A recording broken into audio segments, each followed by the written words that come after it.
myself in trouble. 7 years out of prison. Now,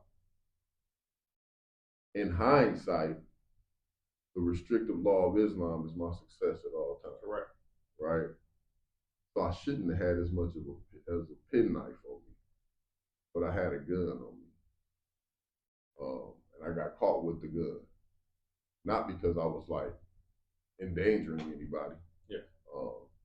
The gun that I had on me was a gun that was for protection. I owned a clothing store, and I was like making sure, I was carrying large sums of money, and I, of course, did my clothing store in my neighborhood. Yeah. Trying to do it in my neighborhood, right? But of course, that comes with what happens in your neighborhood. So I felt the level of like PTSD around being back in my hood and being around the potential children and nephews of people I did stuff to back in the day, which triggered the gun being on me in the first place. Yeah. That's not an excuse that I want to make, right, or that I would like to put out there. I'm just saying that was the course of action that I went through in my mind. It was like, yeah, man, I felt fear. I can acknowledge it now, yeah, right? Because PTSD is nothing but fear of something that you think in your mind. So I felt a fear, and I reacted on that fear. Long story short, though, I ended up with a pistol case that I had to fight after having been home 7 years clean, not doing nothing. Yeah. Man, that changed my whole reality.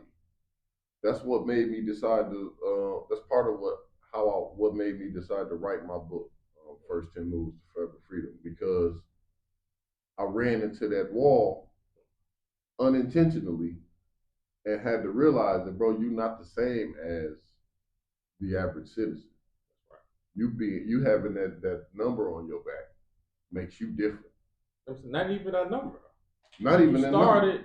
Your first statement was the restricted law for Islam is our success. You don't say it sometimes. No, you don't sir. say it nighttime. You say it at all times. Yes, sir. So when we deviate from that, we no longer be successful. But you say fear creeped in, and it teaches like the nation, we can't be fearful. If we fear, that's part of our class is training to fight that fear. When Ms. Farrakhan said, study guys, if we was 18, rise above emotions to thinking of God. The law would test us where we feel more comfortable at. You made that statement, I'm not going back. I'm not putting myself in that position to go back. I said that. So Allah said, okay, really? And Stuart 29 said, do men think they're going to believe and not be tested? Surely we tried the other before.